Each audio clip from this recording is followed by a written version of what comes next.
today, just unmute yourself if you want to chat with me. Otherwise, I assume that nobody has anything to say. Okay.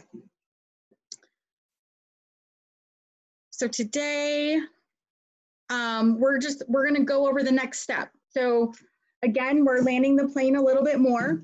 We're making that descent. We've done the overall, real big bullet point theme of getting through a loan, right? So application, registering, submitting. But before submitting and after registering, you have disclosures and you have running AUS. Okay, so that's what we're going to jump in today so that you know procedurally. Also, just bear with me 1 second because I need to readjust the lights in here. So I want these lights on, ring light off, and then ring light off. Okay. So in regards to picking up where we've left off in the past, so we have application. Okay, good. Okay, so application. Okay, we've priced the loan based on the information in the application. We registered it with the lender. Okay, we do this by uploading the 3.2 Fannie Mae file. Okay, we've also gotten a loan number.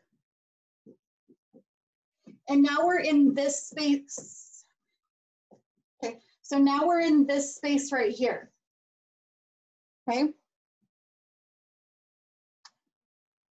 And then this is where it goes to underwriting. So just picking up what we've talked about in the past in the way that this was given to you in the past. Wait a minute. There we go. There we go. Now y'all. Baby steps to solving the ring light problem and the whiteboard. Okay. So we're in this space here. Now, just know whether you're a loan officer assistant, or a processor, within our space, we have to determine who's going to do this stuff. But it doesn't change the process. Okay? It doesn't change that it still needs to be done at this point. Okay? So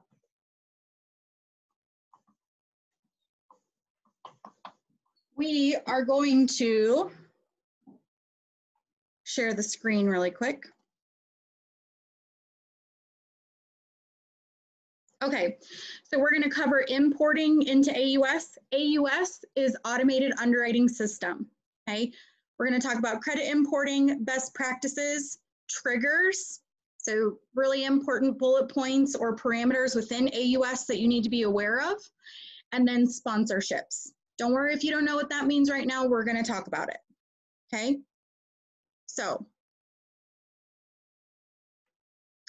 importing into an underwriting system. Okay, so we spend a lot of time in here talking about how when we're talking about importing somewhere or to something, it's very similar to uploading a photo into social media. Can you turn the ring light back on just a little bit low? I've got like a really wonky shadow coming at me from over here. Okay. Whoa. Okay. So I'm going to talk about this two ways because there are two ways that it can be done, and we are structured both ways at my company. So sometimes when you register a loan, right, so we've uploaded it to the lender, you're going to register the loan. Sometimes for some companies, you run it in their system. Some files we're going to run in our system in Calyx.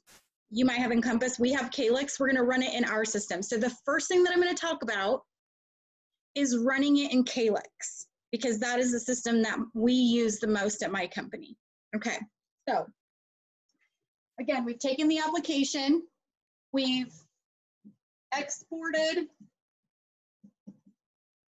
the 3.2. Okay,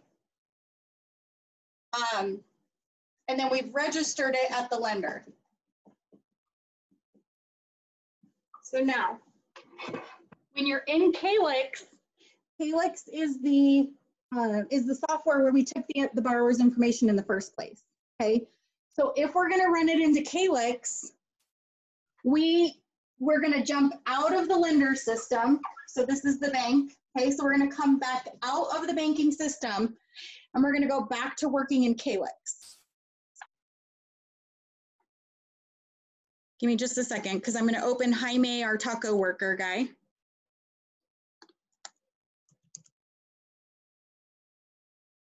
Okay.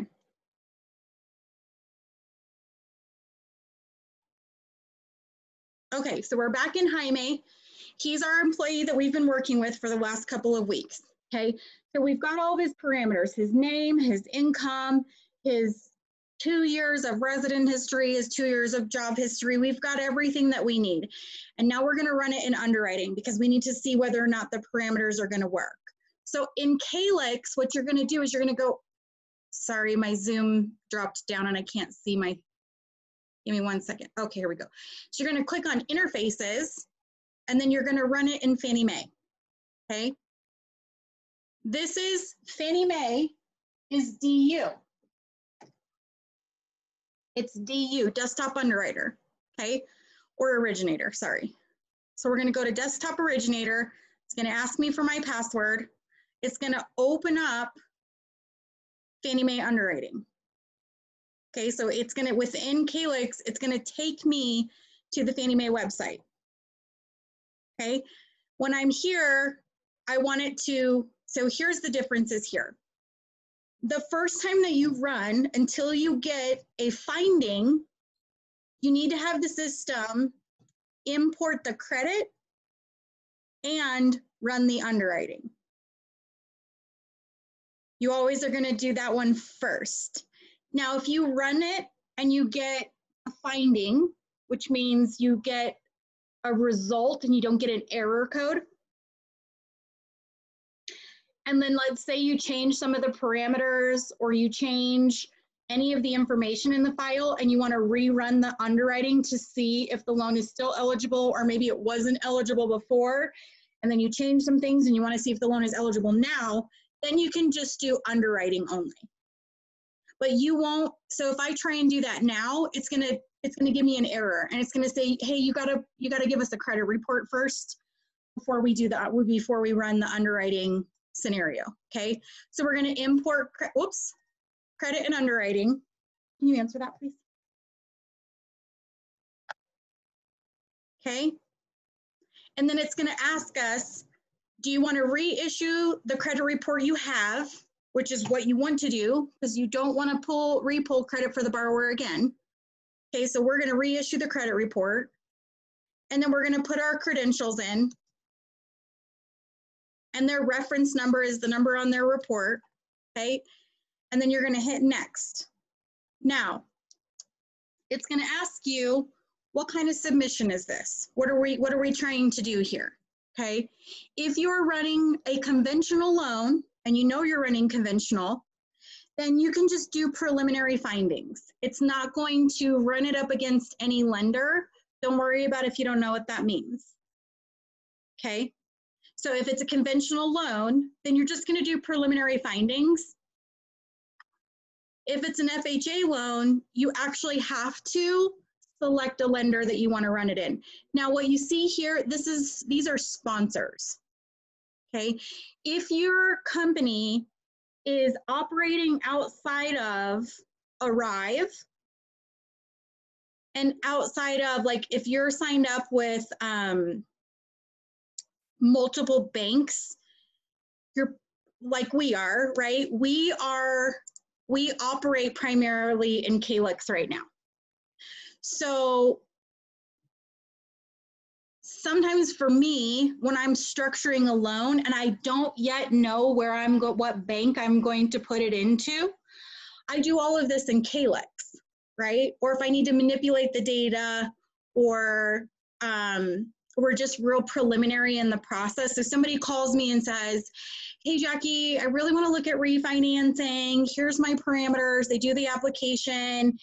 And I'm before I call them back, I want to make sure that the loan is approvable, that we get approved underwriting findings. I'm going to do it in Calyx. That's just how I work. It's what works for me. Part of it is I'm an old dog that doesn't want to learn new tricks. And part of it is that in broker, we operate in so many systems that don't speak to each other.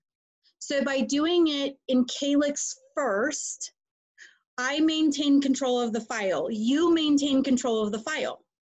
So for example, Tyler, like if I did this loan and I quoted it today, but let's say by the time the borrower got back to me with all their documents and I just go in and I reprice the loan, and let's say it's actually a better price at a different bank, but I didn't do this in Calyx, I'm gonna lose a lot of data from depending on if the lender system lets me download a 3.2 or not. So by doing it in Calyx, I maintain the majority of the control over the file, and then I have the ability to change my mind about where it's going to go without having to add the extra work of taking it out of another lender and sending it somewhere else if I haven't and I'm not ready to submit the loan yet. Does that make sense? Okay. Like you get what I'm saying though, right? Okay, good. Great. So, but so let's say if it's an FHA loan, I'm going to have to pick a lender.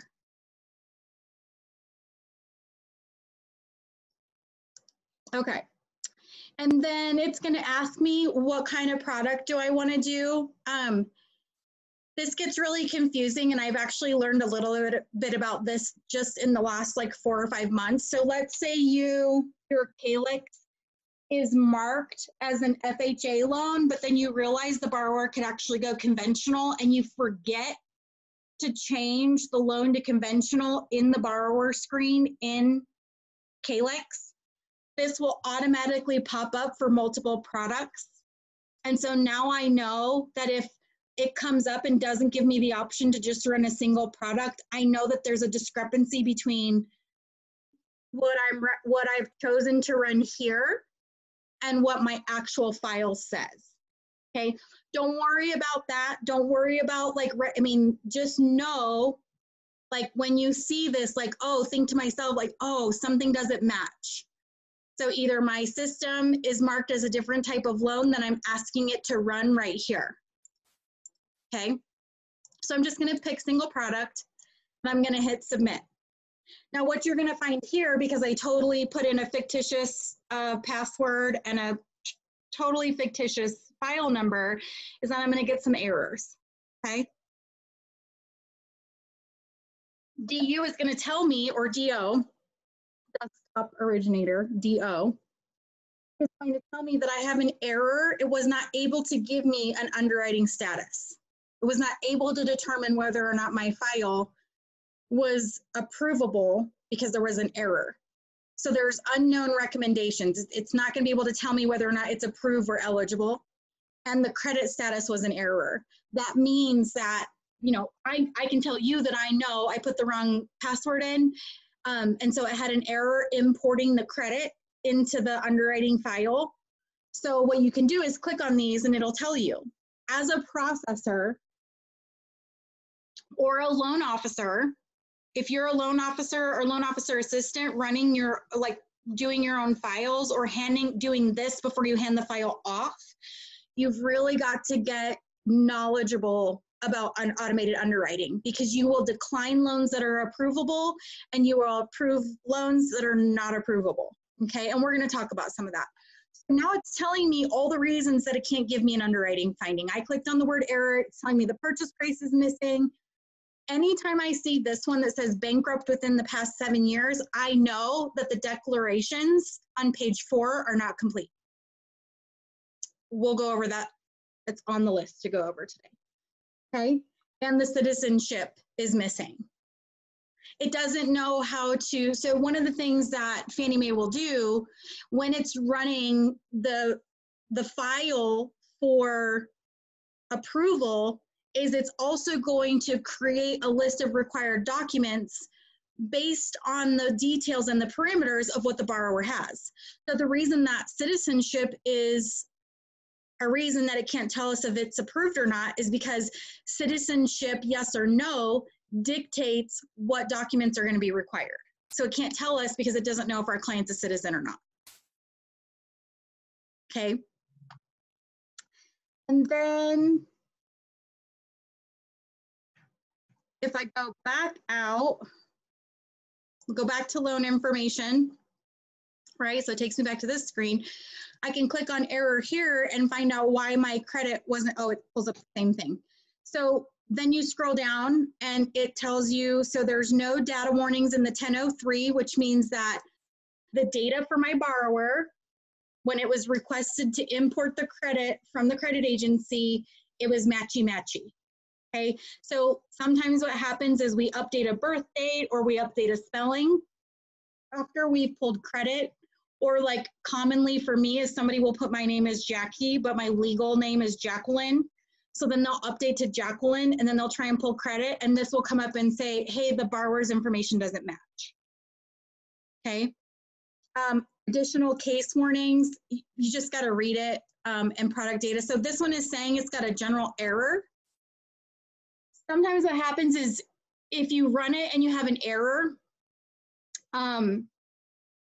but you know you've put the password in right and you've like triple checked the reference number for the credit report, you're going to get a general failure. You've got to go back out. You've got to go back out. And then you've got to go to resubmit the loan. And then you've got to re-import. You've got to ask it to re-pull from the credit agency to pull it back in. Okay.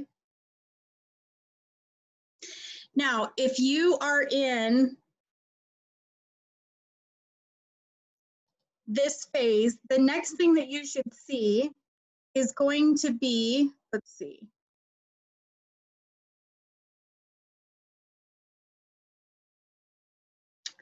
I don't think I can, it's probably not a good idea for me to pull up an actual set of findings today, just because I didn't black out the information.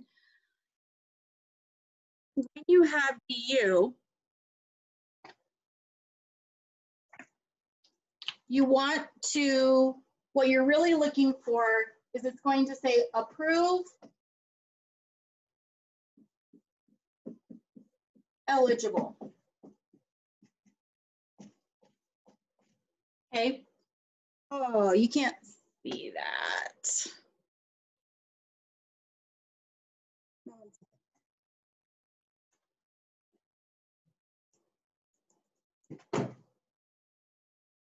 Okay. You're going to see approved, eligible at the top. So the loan is approvable, the parameters under which we're requesting financing, and the borrower is eligible for the loan. Okay. You may see approved, whoops, ineligible.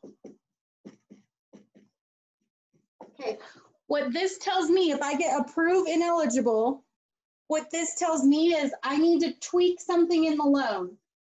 Okay, something about the loan or the borrower, sorry, something about the borrower isn't, there's something wonky here. If you open your findings, it's going to tell you why. It'll tell you why. It'll say the loan amount is higher than what's approvable by FHA, which we're going to talk about that in an hour. Okay. It may say that the loan is ineligible because the borrower does not have enough funds to close, meaning that what we entered as their assets, right? So we've talked about that before, the assets of the borrower don't cover the transaction that we've put in. It may say the loan is ineligible because the product type, the borrower, let's say you run it as a like a first-time home buyer or an affordable product, home ready or home possible, 3% down, first-time home buyer, right? But there's income limits on it. And so when you tell the system, oh, Jaime Jones wants to buy a property in Brighton, Colorado, which is Adams County, the system is going to ping Fannie on the backside or FHA and HUD. It's going to extrapolate the data that says, okay, the area median income is 59,000, like I'm winging it. It's like 59,000 and some change, right?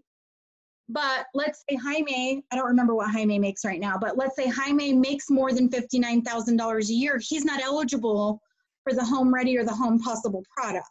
But it will tell us that in the findings. It'll say this file is ineligible because the income limit for the county is $59,000 and the income in the file is $64,000. Okay. It may say the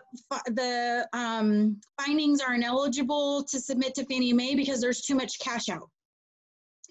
So if you do a rate and term, you can't, a rate and term just means we're refinancing to either change the rate or the term, which a lot of times just means that we're going to refinance them and put them in a lower rate. It may say that, and when you do that, you can't get a bunch of money back. It's called residual cash back at the bottom of the deal. You can have 2% or $2,000, whichever is less. But that also tells me if I have too much cash back, I may not have marked one of the mortgage liabilities correctly in the liability screen. Okay. You might also get what's called a refer eligible. Okay. A refer on the front end means that the borrower's profile, credit score, debt to income, the overall quality of the credit report can't be automatically approved. And it literally will say in there, this must be reviewed by an underwriter to determine eligibility.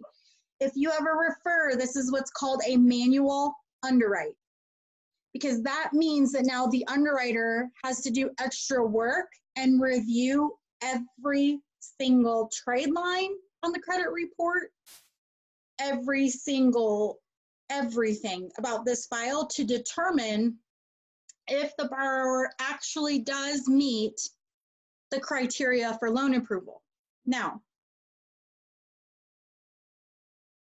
how many people in here have done a paint by number or a color by number?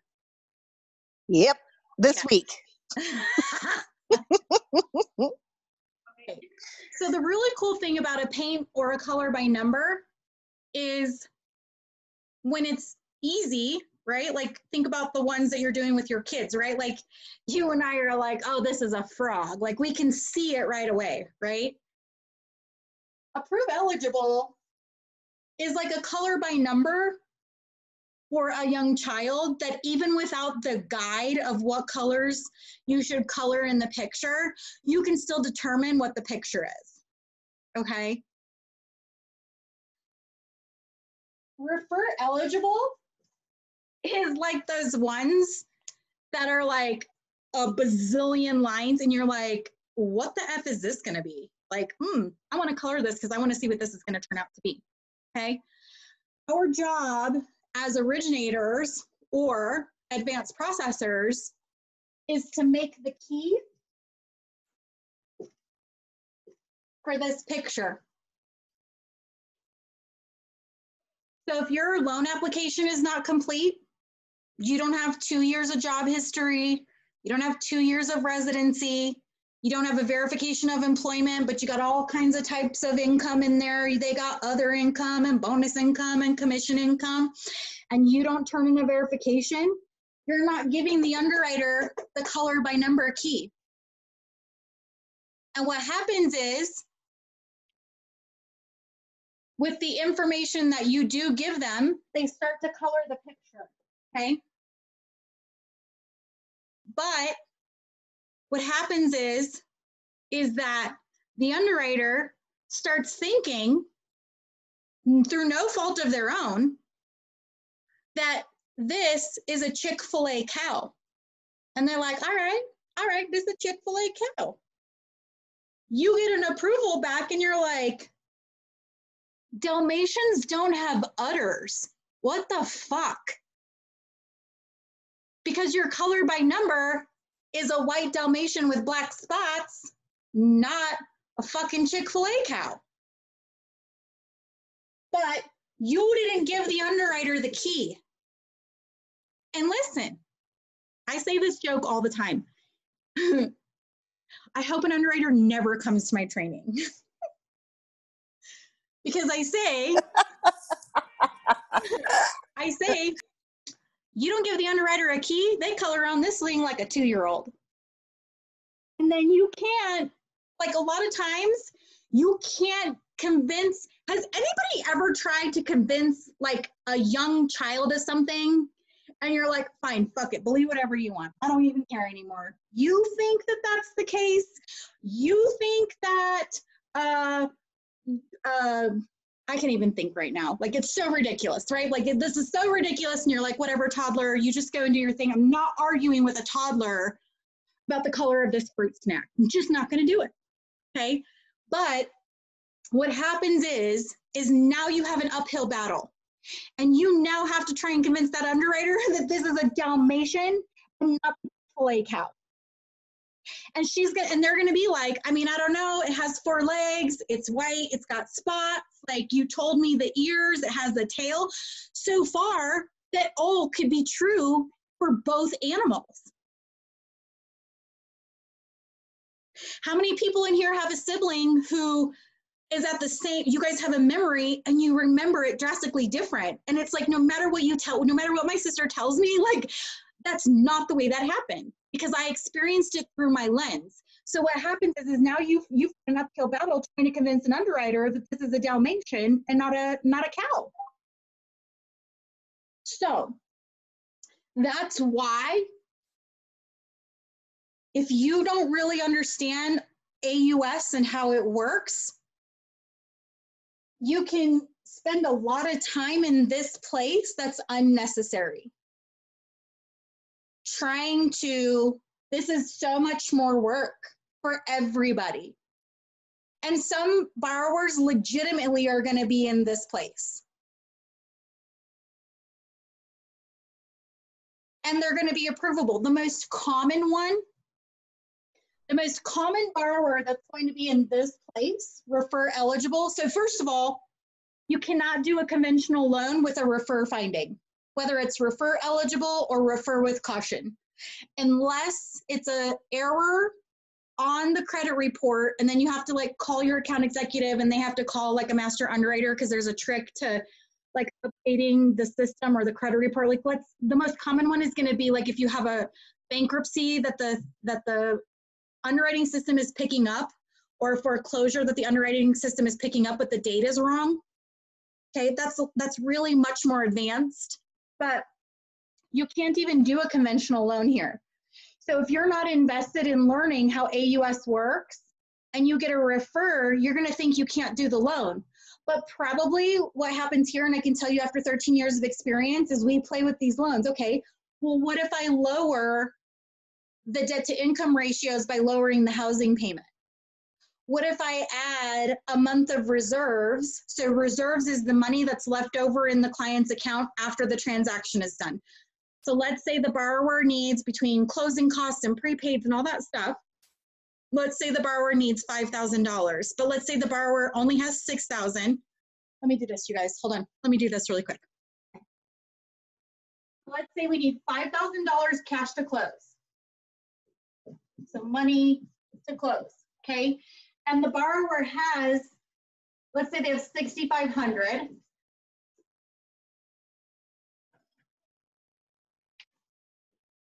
So that's the borrower's money, okay? And the housing payment is, let's see, the housing payment is $1,800. Okay?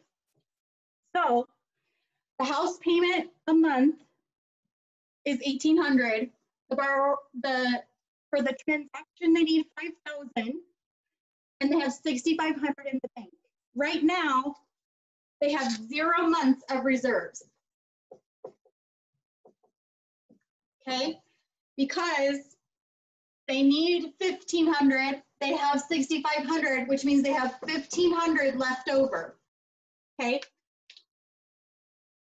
Their house payment is $1,800. So in order to have 1 month of reserve, this number here, what they need and what they have, needs to be 1,800 equals 1 month of reserves. Okay, so after we close the loan, the money that they have left over needs to be $1,800. So I might be able to flip this from a refer to an approve if I say, okay, what if they had $6,800? Now I've got 1 month of reserve. Does that flip me to an approve? Okay, I might have to add 2 months or 3 months of reserves, and your client may not have that, but then you can go back to the client and say, listen, right now your file is a refer, which means that it's not automatically approvable. So I played around with the information, and if we get, instead of 6,500, if we get this up to 6,800, or we get this up to 8,600, which is now 3,600, which is 2 months of reserves, I was able to get an approval for you. Y'all give me 1 second. Like, this jacket's hot. I need to just take it off really quick. Hold on.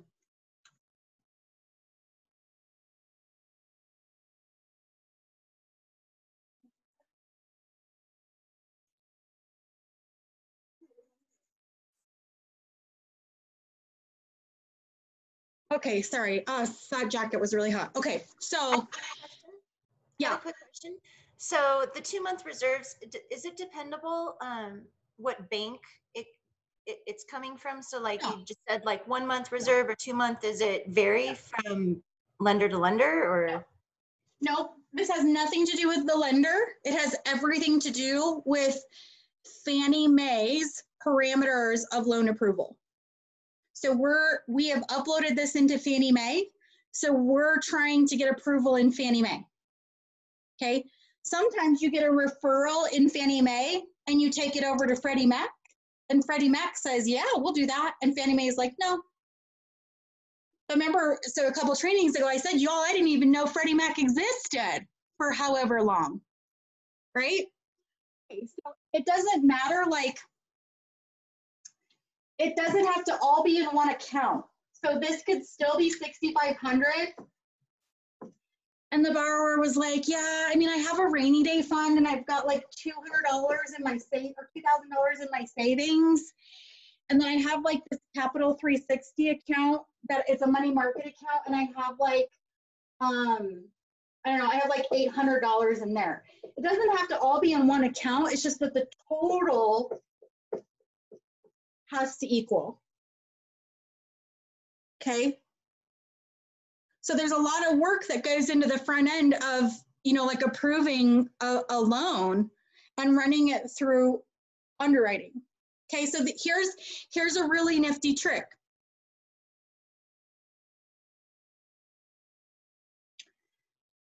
Let's say they needed 2 months. Okay, so we need to get this to 80. We need to get this to 8,600.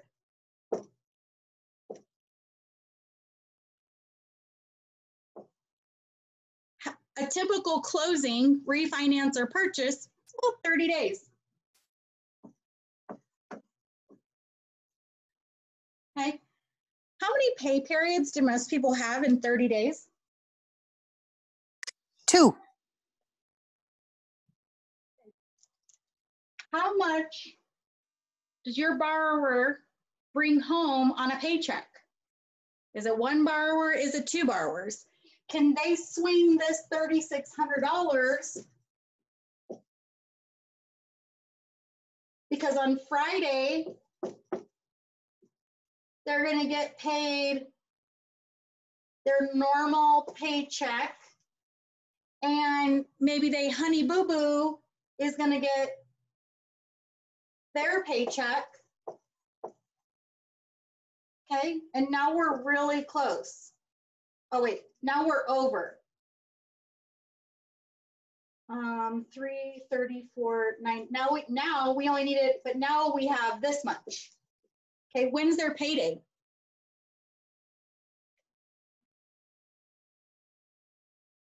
And also don't forget, if it's a purchase, If they give you a bank statement right away and their earnest money hasn't been taken out yet, then leave this alone. But if you get an updated bank statement, let's say they had $5,000, they gave $2,000 in earnest money, so EM. So now this is wrong number, this one. So now this went down to 4,500, but you still have a line item here and you can put it as an asset in the application that they have $2,000 earnest money. Okay, that's considered part of their asset.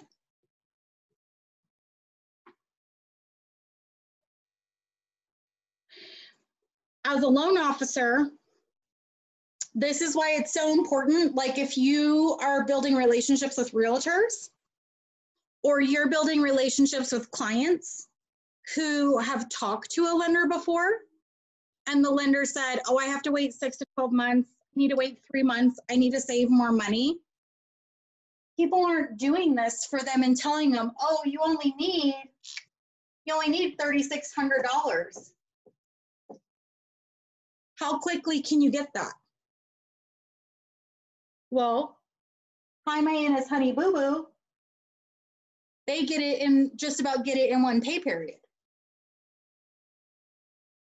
So you have to know, and the whole reason that we're talking about this is because we're trying to get that refer to an approve, okay? Now, the most common loan that will come up as a refer eligible, in my opinion, that's actually eligible for financing is going to be an FHA loan.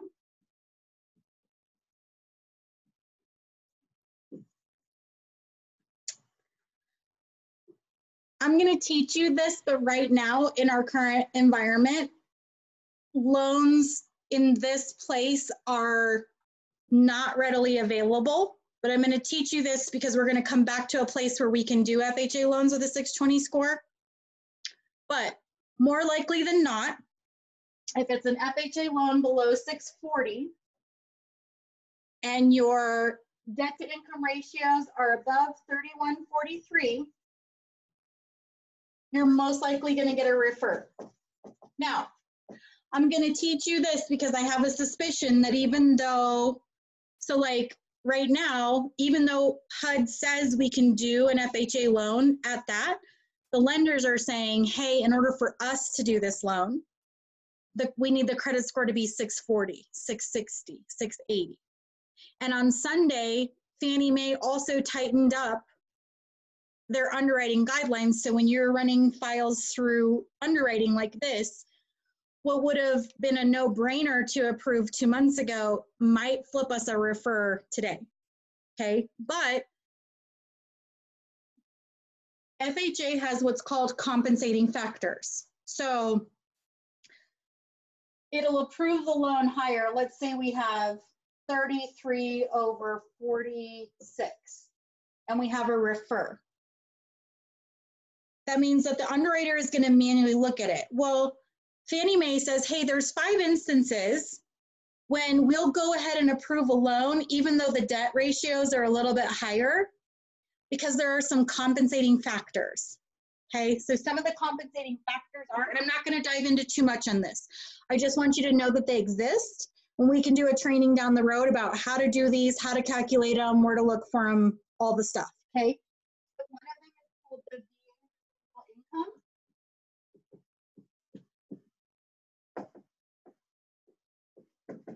This is a calculation of how much money do you have left over every month after all your debts on credit, but also utilities, daycare, what else is on there? Utilities, daycare. There's a couple of other things that we don't consider in regards to underwriting the loan. They're not in this calculation. Like we don't calculate a projected amount that they're going to pay for electricity or gas or water, but the VA residual income calculation does. And so if a borrower who's not getting a VA loan meets the VA residual requirement for their profile, that's a compensating factor. And they'll be like, okay, these are a little bit higher, but you actually have a lot of money left over after your monthly expenses. So we're going to go ahead and do this. Okay. Another one is going to be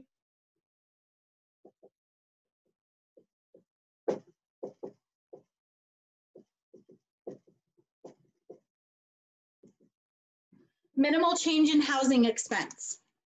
So the payment, this $1,800, that's their house payment now.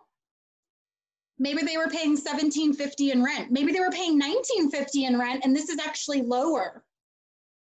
So all day, every day, if your new proposed housing payment is less than what they were paying before, but you still have high ratios, slam dunk compensating factor.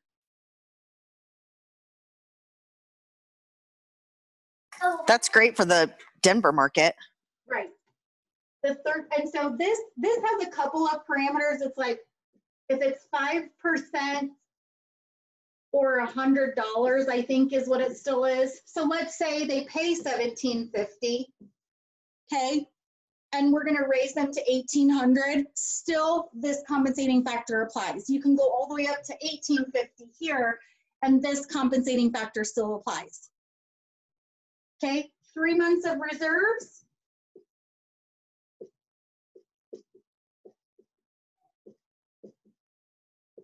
Okay, you all know what a reserve is now. If it's in their 401k, you have to get the terms and the conditions of the 401k, because let's say somebody has $10,000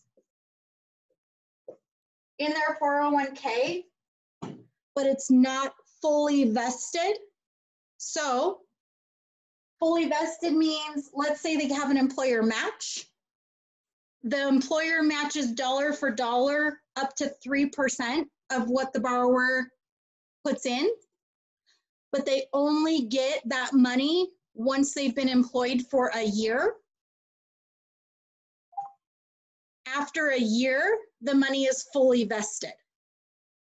So they may show a $10,000 balance because they put in $7,000. Can y'all see that? Yeah. And the employer match was $3,000. It's going to show as separate lines, and then it'll have a date in here. Like let's say it's September of 2020 is when this is fully vested. The underwriter isn't going to give you this because it's not fully vested. Meaning if the borrower needed to cash it out, it's not their money until after September. They're only going to give them credit for this. Really advanced. Don't worry about it too much. Know it exists, because you're going to turn in a 401k statement at some point, and the underwriter is going to put a condition on there that says we need the terms and the conditions of withdrawal. So now you understand what that is. Okay. There's two more. Let me, here. 1 second. Let's do this. Sometimes we wing it in here.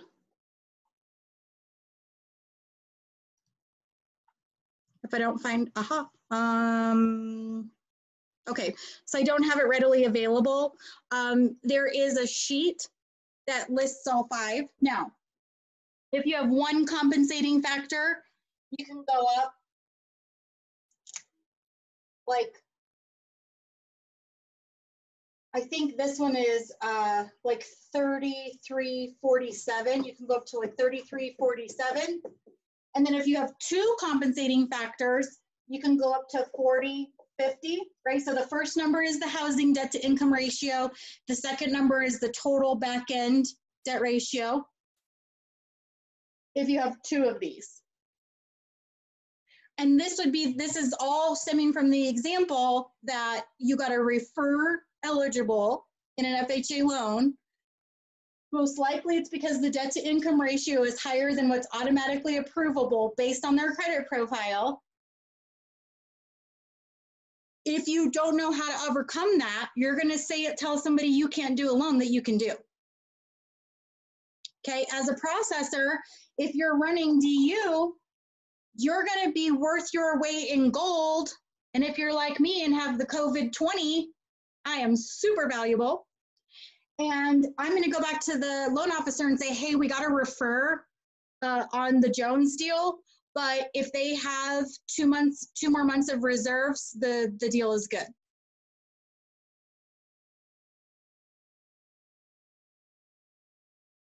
But mostly as a loan officer or a loan officer assistant, you know, fortunately for my people, like you can lean on me, we'll do it together. But if you don't, and you're on your own, you don't know how to overcome these things. Okay, now.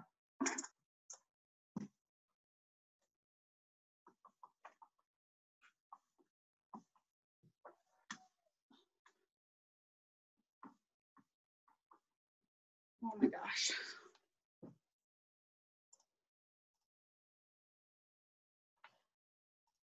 Okay. So that's running it outside. That's running it inside your LOS, your loan operating system. So Calyx, if you're running it directly yourself into Fannie Mae or Freddie Mac. Now, let me share my screen. There's an easier way to do this. I don't have to click all the time. Okay, so this is Fannie Mae. And then we're going to exit out of this. We're gonna go back to the loan application. It's gonna ask me if I wanna save everything. I do, because if I got a refer finding or I got an ineligible, something like that, I updated the data in the borrower file. So once I close out of this, and you can see it's just a tab up here, okay?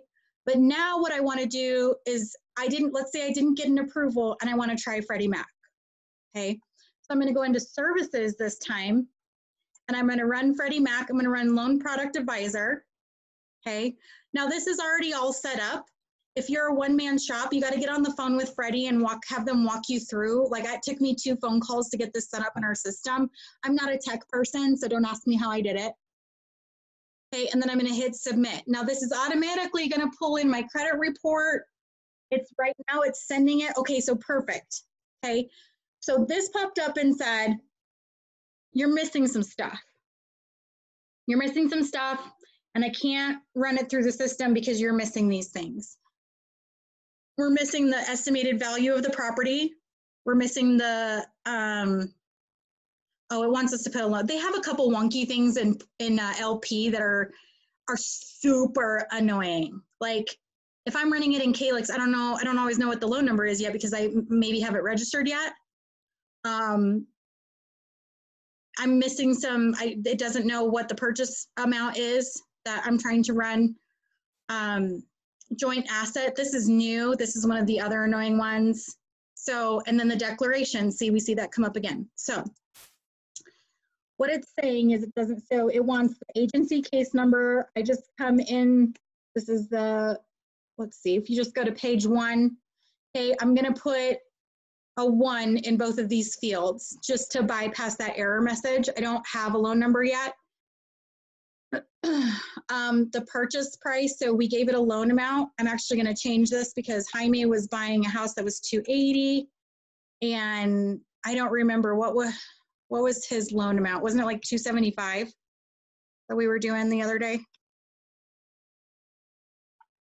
No, I thought it was $250 because Jaime sold something and he has some money to put down. Okay, great. It's also telling me if you see something about the assets, we're going to go to page 3, which we know is assets and liabilities. Okay, it's talking about this check mark here. It wants to know, listen, I'm not an expert in LP. I like to just know how to use it. They told me to unclick this or not jointly, switch it to not jointly. That should go away, okay? And then here's the other thing that LP is really finicky about. And it's so annoying because revolving accounts, if you know your trade lines, revolving accounts don't close when you pay them off. But LP wants to know if they make this monthly payment, how long before they pay it off. So right now what you can see is all these columns are 0, and LP isn't gonna run this until we tell it. So I mean, sometimes I just go in here and I eyeball it. So 4 divided by 12 is 3, 2 zeros, 2 zeros. We got 1 0 left over. That's 30. Hopefully you followed that math. We got 20 months before that's paid off, and we got 20 months before that's paid off. Okay, so it's going to want to know how many months are left.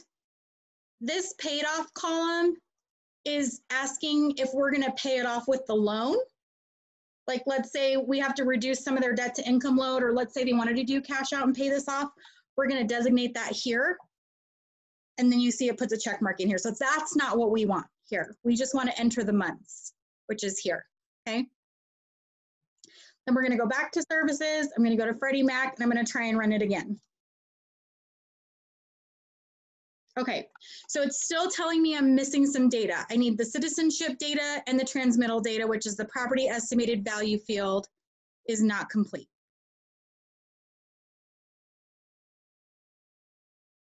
Appraised value is property estimated value, so I'm gonna put that in.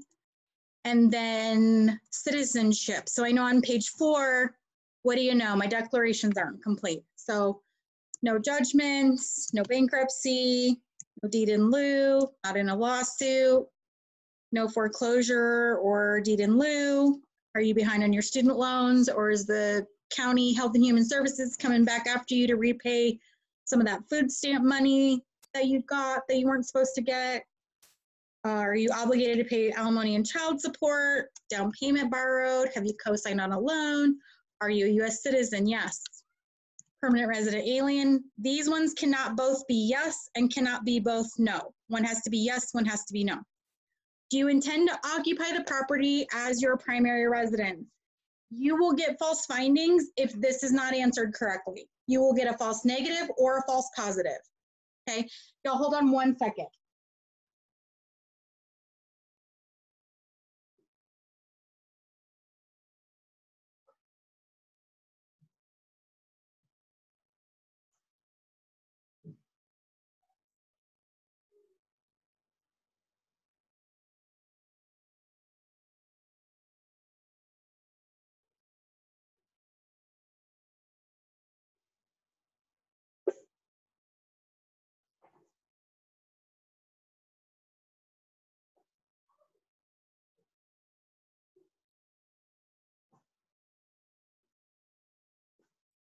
Okay, sorry about that. Okay, so you can get a false negative or a false positive if this is an answer. As you get more experienced, if you otherwise think like, man, this loan should be approved, like I don't understand why it's not, chances are your residency isn't completed. So LP will trigger you that it's not completed, DU won't. Okay, so yes, this is gonna be where he's gonna live. And yeah, Jaime owned something because he had the condo that he sold. He owned it as his primary residence, PR, and he owned it by himself, which is S. SP is spouse, O is other. If you're not sure, just always do the simplest. You can get a false finding though, if you do it simplest. Okay, so Jaime obviously is Hispanic. He also identifies as white. He's a male. We did this over the internet. Okay, so we're gonna save all of that. We're gonna go back to services, try and run Fannie or Freddie one more time. Now what I suspect is gonna happen is we're gonna get the same error message. It's gonna tell us that it can't run it because I have a bogus case number or reference number and a bogus rate. So the status is incomplete. So I'm gonna hit okay. This is gonna pop up another screen, but what you have here is you have a loan ID number. Oh, I just blanked it out. That's gonna be like your case file number. So now we're gonna look at the full feedback certificate. This is findings, okay? What you want to see is approve and accept. Approve and accept. What it's telling, and then collateral and warranty relief is this one for collateral. So the property is always the collateral. This is going to be your indication whether or not you have an appraisal waiver. And then asset relief is going to be we would consider this like streamline, like maybe they're not asking for the full like 2 months bank statements, maybe because the profile is so good, they're like, hey, we're gonna streamline this and we only want 1 month bank statement, or we don't need any. Okay, so you would see that here. Okay, so any questions so far? Okay. No, this is excellent. So the next thing we're going to talk about is, let me share my screen, liabilities. Now, if you currently have a mortgage on your file, oh, I wasn't screen sharing anymore. Sorry, hold on. Okay, so if you have a mortgage on your file, okay, and let's say we're going to add a mortgage in here. So we have a mortgage. And so we know that Jaime sold his condo, right? And we're going to omit it because it's paid off, but it's a mortgage, okay? So we're going to save that. And down here in the real estate owned, let's say his on 123 Main Street, Main Street in Littleton, Colorado, okay? It's sold. So if you click on this, it'll just tell you like what these mean. Okay, but it's already sold. Okay, it was a condo. The market value was, what did we say he owed up here? 150. Let's say the market value was 250. That's one too many zeros. The amount of mortgage he had was 150. Okay, the mortgage payment, let's say it was 1,500. Okay, so now what we have to do is we have to match all of the real estate to the mortgage. Okay, if you do not do this, DU is going to say like, hey, you have a property and it's not associated with a mortgage, or you have a mortgage and it's not associated with a property. Do you want to continue? It's trying to tell you like, hey, you're going to get findings that are going to be false if you don't tell me what you want to do either with this mortgage or what you want to do with this property. Okay, so what you need to be aware of is that in some instances, when you mark that and then upload it to DU or upload it to the lender, sometimes those designations that you're going to pay it off or you're going to admit it don't carry through. So if when you run your findings, your debt to income ratios are off between your system and what's in the underwriting findings, you got to go back through those liabilities and make sure that they're still marked properly for your transaction. Okay. Now, I hit on this best practices 2 or 3 sessions ago, but the reason that I wanted to dive into it is so that you understand the value of doing this, because it is more work. If you're running underwriting in UWM system, it does all of this for you, which is awesome. It's amazing. But what if you aren't sending the loan to UWM? Okay, how do you do this in other people's systems? So the first thing that you should do as a processor, the very first thing that you should do as a processor, if you're a loan officer and you're self-processing, the very first thing that you should do before you submit this file to an underwriter is you check the address against USPS. So we're going to go back to screen share really quick because I want to show you this.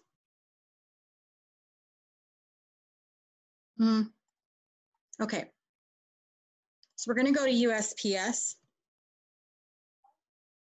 Oh, let's see if I can type here, USPS, and we're going to do address or zip code. I just Google it, you guys. It just, okay, zip code lookup. That's the tool that you want to be in, is in the zip code lookup. So I'm going to give it the address. So what I'm going to do is put an address that I'm familiar with in Colorado. So Coal Mine Avenue. Okay, this should be how it's in your system, like all proper and pretty, like you'd get an A in English class. Okay, and it's in Littleton, Colorado. Now, I'm not going to complete the rest of the form because I need USPS to do its job and verify this address. If I give it all the information, they're going to be like, yep, it's valid. Okay, so I'm going to omit the zip code and I'm going to put find. Okay, now, here's what I entered. Here's the validated address. So I'm going to take this and I'm going to copy it and I'm going to go into my Calyx, or if I'm running it in the lender's website, and I'm going to paste over word for word.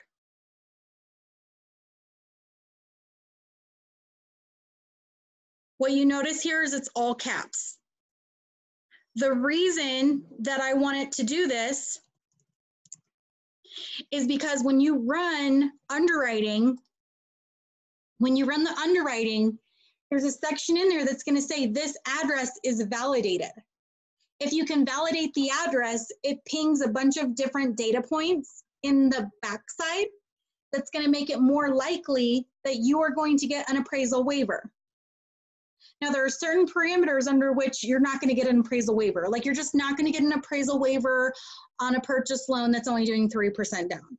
Okay, I'm not an expert in what the parameters are. I listen to the people who are,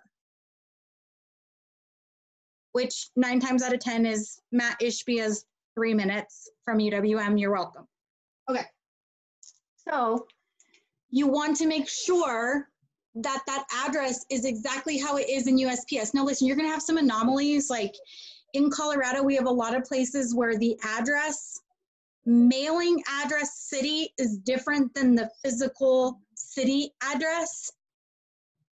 And so it starts to get wonky. Like on those one-off things, you're just gonna kind of have to figure it out and play with it, but this is the way that you should do it, okay? And so you wanna make sure that you're using the valid data point, because we know that the underwriting system is going to ping USPS on the backside to validate the address that you just put in. Yeah, that holds true. I lived out in Falcon and had a Peyton mailing address. And it happens a lot like in Brighton and Thornton, because the mail for Thornton, Colorado comes out of the Brighton facility. The mailing address is Brighton, Colorado, but the physical address, the city it's in, is Thornton, Colorado. It causes a bunch of hullabaloo, but whatever. Okay, so the other thing, so just like this, okay, it's also going to check the value on Chase Value Estimator website. Now, this one's much more loose. So I have gotten appraisal waivers and my value was more or less than what is on Chase Value Estimator. Now, if it's a purchase, it is what it is. The value of the home is whatever the purchase contract is. You can't, but if you're doing a refi, the DU is going to ping and LP is going to ping the Chase Value Estimator site. Okay, so you want to go in and check, like, are you in the ballpark? Now, again, I've gotten appraisal waivers on properties, but you guys literally, like, it can come down to $1,000 in value. So at some point, it's like, these are the true parameters of the loan, and it doesn't work outside of these parameters. Sometimes what you get is people who are mad at the value that you entered that gives them an appraisal waiver, and they fight with you about it, and you're like, okay, fine, then pay $700 for an appraisal. Like, it's no skin off my back, but I just wanted to make it easier for you. It's not really like the value of your home. It's just the best educated, best technology educated guess. I don't know how to string those 3 words together, in order to validate the data that we're putting in the system. Okay. I have a question. It makes it sound like you're wanting to give them appraisal waiver. So are we wanting to look for those waivers? Is that? Oh yeah. Okay, that's what I was getting at. Okay, thanks. Yeah, because having an appraisal waiver is less expensive, especially right now with COVID. People don't want people in their house. Appraisers don't want to go to people's houses. Like, And you can close sooner because now, if you remember, issuing a CD, one of the bullet points is having the appraised value in. If we have an appraisal waiver, then accepts the value that we put in, and we've checked off that bullet point on a closing disclosure. Okay. So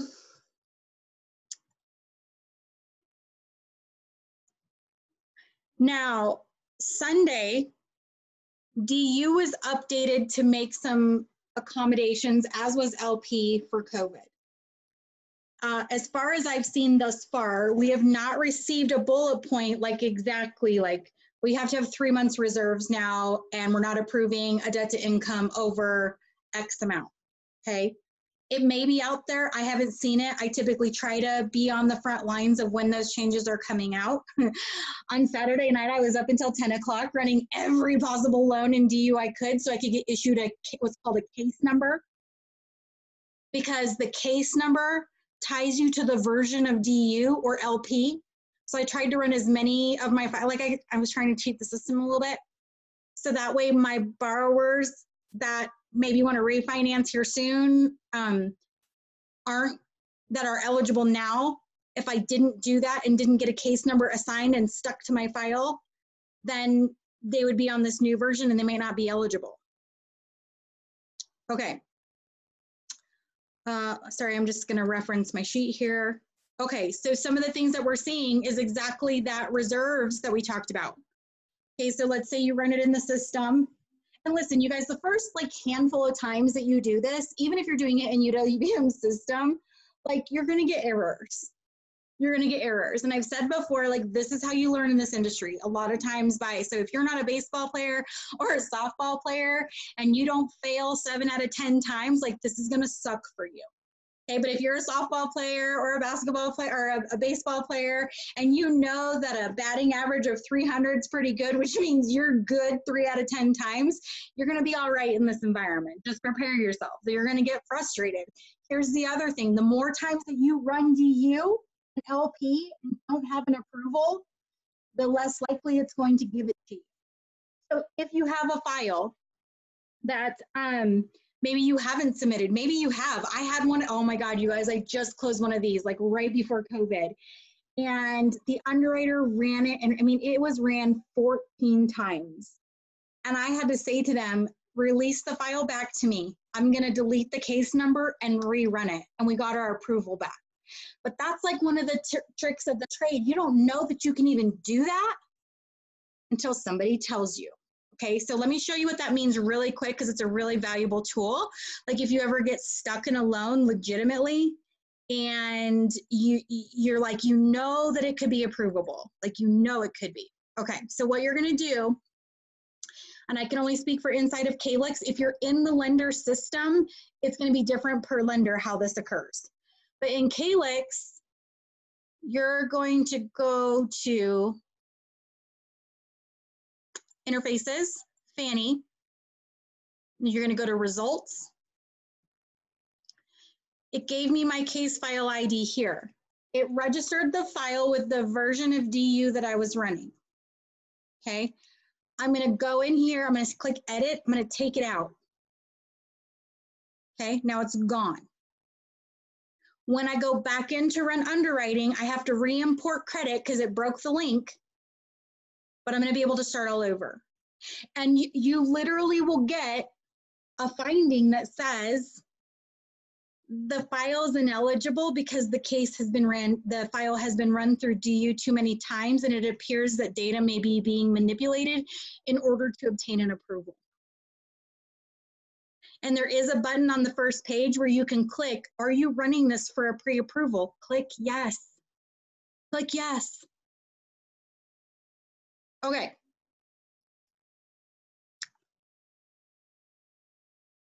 So we've pretty much talked about this. Okay, so one more thing that I want to talk to you about where you can get a false negative or positive, making sure that you're doing this properly in your files. On page 1, okay, it's going to ask you, where is the down payment coming from? Source of funds. Okay, where is it coming from? If you just dummy the system and say that it's coming from their checking account, whoa.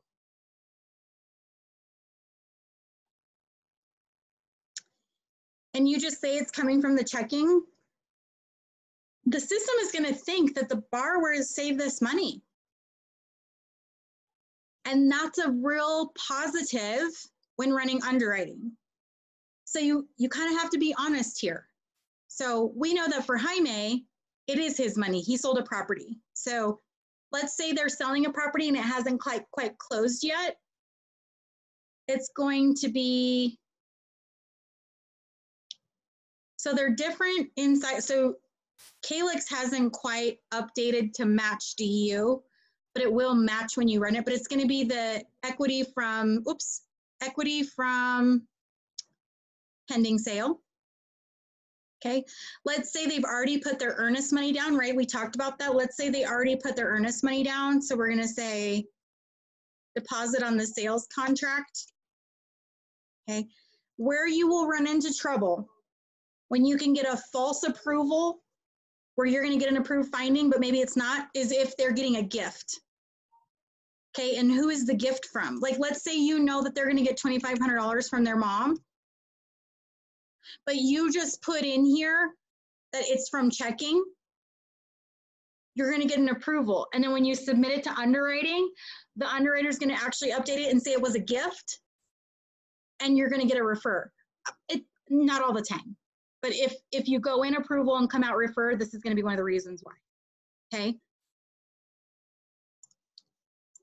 And then the other reason why you may not get a finding is because on page 2, what is the present housing expense, right? So if you're running, remember we talked about that, like you can get a compensating factor, but it needs to know what they're currently paying. That might also be a benefit to the loan if, so Jaime had a first mortgage, it was $1,500 before, and he had $210 in HOA dues, okay? So sometimes, specifically LP might not give you findings because it says we need a current present housing expense. So this is all the reasons why making sure you're taking a good application on front. What I will tell you is that as you get really busy, you want to shortcut this stuff. And you will, I do, I have. And then it bites me in the ass because then when I go to run findings, I don't have all the data. And I can't get underwriting approval.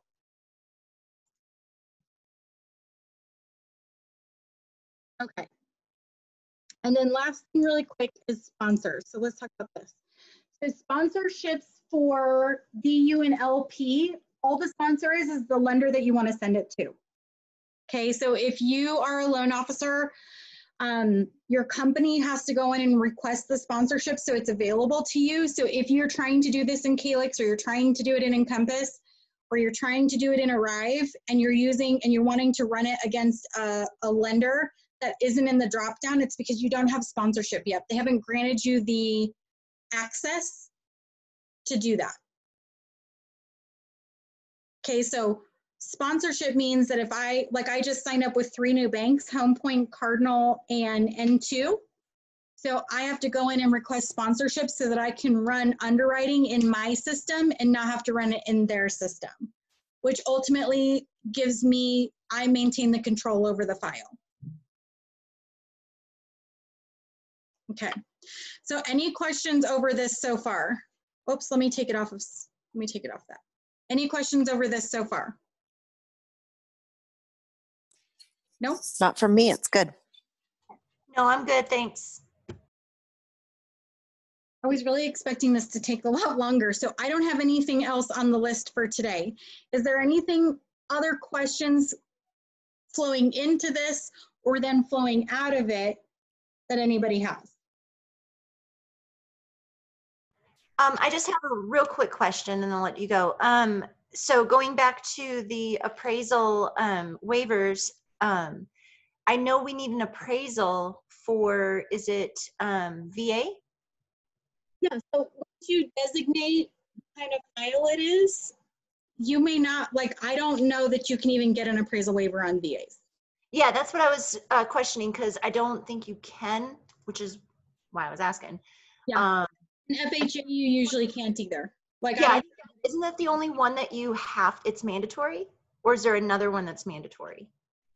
Well, I'm pretty sure VA is mandatory except for if it's an IRRL. Same with FHA, unless it's a streamline. That's it. I just hesitate to say 100% because I have not done the research to confirm that answer, and so I'm not going to give it to you. But I can tell you based on my experience and my current working knowledge, I would say they are, but I have not gone for myself and seen with my own eyes the guideline that says yes or no. I'll have to look that one up. All right. Thank you so much. Have a great weekend. You're welcome.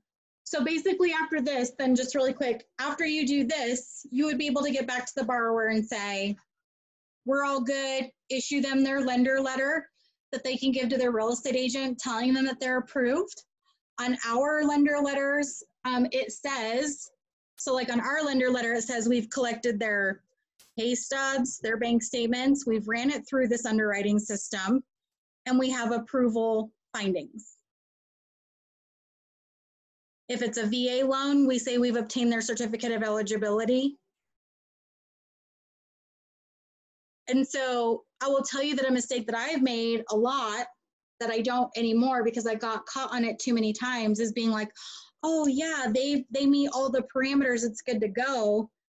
And then I sent them out shopping and didn't run underwriting until they came back with the property and the damn thing wasn't approved. So what tends to happen is as we get busy, and why these trainings are so valuable and why I want to teach you, like Tyler, why I want to teach you to do this stuff is because in 2 and 3 months, as we're coming out of Corona and as the business picks up, you're going to want to take these shortcuts and it's going to bite you in the ass and you're going to take a ding to your reputation. I know because I've taken those dings to my reputation. And so if I can teach you some of the tricks, or like, let's say you get that file back or you get the contract back and it doesn't approve and you get a refer and you're like, shit, I can't do this. But now maybe you know a few tricks that you can do to see if you can't flip it from a refer to an approve. Make sense? And same for processors, like your loan officer may hand you a file and you're the one charged with running AUS, and maybe the loan officer doesn't know yet that it's a refer. You got to get that back to them right away. So, all right, guys. Well, that's all I have for today. Tyler, if you can hang tight, because I know we've got a couple things to talk about in our pipeline.